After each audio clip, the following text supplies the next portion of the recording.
আজকে অগস্টের 4 তারিখ গত বছর ঠিক এই সময়ে আমরা শাহবাগে ছিলাম এবং আমাদের কাছে খবর আসছিল একটু পর যে বাংলাদেশে কারফিউ জারি হতে যাচ্ছে। তখন আমাদের সামনে দুইটা ওয়ে ছিল, একটি হলো কারফিউ ভঙ্গ করা। আমরা বলছিলাম কারফিউ ভঙ্গ করব। তো সেই 1 বছর আজকে আমরা আবার আপনাদের সামনে এখানে একটি রুমে উপস্থিত হয়েছি। সেই দিনটার কথা মনে পড়ে গেল যে ক্যাম্পাসে আমরা রাতে অবস্থান করব কিনা। আবার চিন্তা করতেছিলাম যদি ক্যাম্পাসে অবস্থান করি ক্র্যাকডাউন চালানো হবে কিনা। বিভিন্ন অবস্থান চিন্তা ভাবনা করে আমরা ওই দিন শাহবাগ থেকে চলে যাই এবং রাতে সিদ্ধান্ত নিয়েই পরবর্তীতে 5 তারিখে ঢাকা আসো জনতা, এবং যেটা 6 তারিখে হওয়ার কথা ছিল এটা 5 তারিখে আমরা এগিয়ে নিয়ে আসি। এবং 5 তারিখে আমরা শেখ হাসিনা পালাতে বাধ্য হয়েছিল এবং পরবর্তীতে বাংলাদেশ স্বাধীন হয়েছিল। কিন্তু আপনারা এটাও জানেন সেই সময়ে বাংলাদেশের প্রত্যেকটা ঘর থেকে, প্রত্যেকটা ফ্যামিলি থেকে মানুষ রাজপথে নেমে এসেছিল এবং সাথে সাথে বাংলাদেশের নাগরিক যারা বিদেশে আছেন ডায়াসপোরা কমিউনিটির তারাও কিন্তু রাজপথে নেমে এসেছিলেন এবং তাদের সাথে আমাদের প্রতিনিয়ত যোগাযোগ হচ্ছিল বিভিন্ন এম্বাসিগুলোতে। যারা আছেন অনেকেই আমাদের সাথে যোগাযোগ করেছিলেন, সে সময় আমাদের সাথে যোগাযোগ করেছিলেন। সেখানে যারা স্টুডেন্ট আছেন তারা, বিভিন্ন যারা কমিউনিটি আছেন তারা যোগাযোগ করেছিলেন।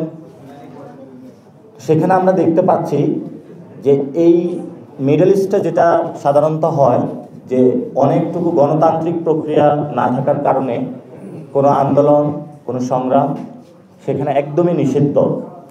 কিন্তু বাঙালি জাতি তো বড় আবেগী জাতি, যখন দেখেছে যে তার ভাই রাজপথে তাকে হত্যা করতেছে, বাংলাদেশে একটি নিপীড়ন চলতেছে, ক্র্যাকডাউন চলতেছে, তখন তারা কিন্তু বসে থাকতে পারে নাই।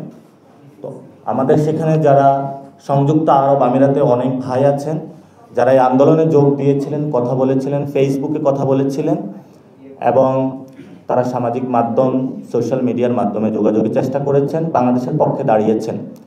গণঅভ্যুত্থান পরবর্তী সময়ে সেখানে অনেককে গ্রেপ্তার করা হয়েছে, অনেকের ইমিগ্রেশন ব্লক করা হয়েছে, অনেককে এখনও গ্রেপ্তার করা হচ্ছে।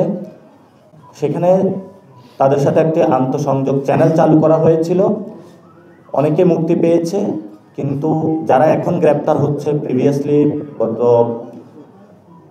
কয়েক মাস ধরে তাদের ফ্যামিলি কিন্তু তাদের কোনো সংযোগ পাচ্ছেন না এবং একসাথে যাদেরকে গণঅভ্যুত্থানের পরে গ্রেপ্তার করা হয়েছিল এবং সময়ে গ্রেপ্তার করা হয়েছিল তাদের মধ্যে একটা নির্দিষ্ট সংখ্যক তারা ছাড়তে রাজি হয়েছিল, বাকিদেরকে তারা এখনও ছাড়ে নাই। আপনারা জানেন বিদেশে বসে চক্রান্তর পরও ভারতের নেভাল ক্রু থেকে শুরু করে বড় একটি অংশকে ভারত সরকারের হস্তক্ষেপে ওই সময় মুক্তি দেওয়া হয়েছিল। আর বাংলাদেশের পক্ষে দাঁড়িয়ে সাধারণ সোশ্যাল মিডিয়ায় কথা বলার জন্য, বাংলাদেশের জনমানুষের যারা শহীদ হয়েছে তাদের প্রতি সম্মান জানানোর জন্য, আহতদের সাথে সম্মান জানানোর জন্য আমাদের অনেক ভাই কারাগারে রয়েছেন। কিন্তু আমাদের প্রবাসী কল্যাণ মন্ত্রণালয়, পররাষ্ট্র মন্ত্রণালয় এবং সেখানে আমাদের যে কনসুলার অফিস রয়েছে, এম্বাসি রয়েছে, তাদের সক্রিয় উপস্থিতি আমরা এই সময় লক্ষ্য করছি না। এবং ওনাদের ফ্যামিলির থেকে আপনারা শুনেছেন তারা প্রত্যেকটা মন্ত্রণালয়ের বারান্দায় যাচ্ছেন, বিভিন্ন জনের সাথে কথা বলছেন। কিন্তু এটা মন্ত্রণালয়ের যেমন ইস্যু, তেমনি এটা প্রধান উপদেষ্টার সাথে ওই দেশের একটি আন্তঃসংযোগের বিষয় রয়েছে। অর্থাৎ মন্ত্রণালয়ে যদি ডিরেক্ট ওই দেশের সাথে চ্যানেল ক্রিয়েট করতে পারবে, কিন্তু ওই দেশের যিনি সরকার রয়েছেন তিনি যদি ক্ষমা করেন তাহলে তারা বাংলাদেশে ফেরত আসতে পারবেন, যেহেতু তাদের রুলস রেগুলেশন রয়েছে। তো সেই ক্ষেত্রে আমরা আজকের ফ্যামিলি যারা রয়েছেন তারা আমাদের অফিসে এসেছেন, আমাদের সাথে কথা বলেছেন।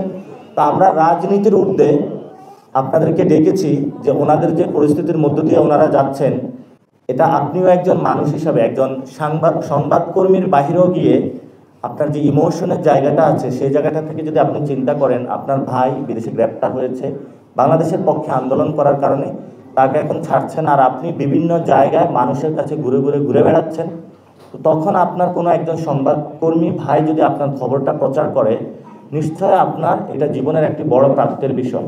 ওই জায়গা থেকে আপনাদের কাছে রিকোয়েস্ট, ওনাদের ফ্যামিলিরা আজকে এখানে এসেছেন, ওনাদের সন্তানদের এবং কারো বাপ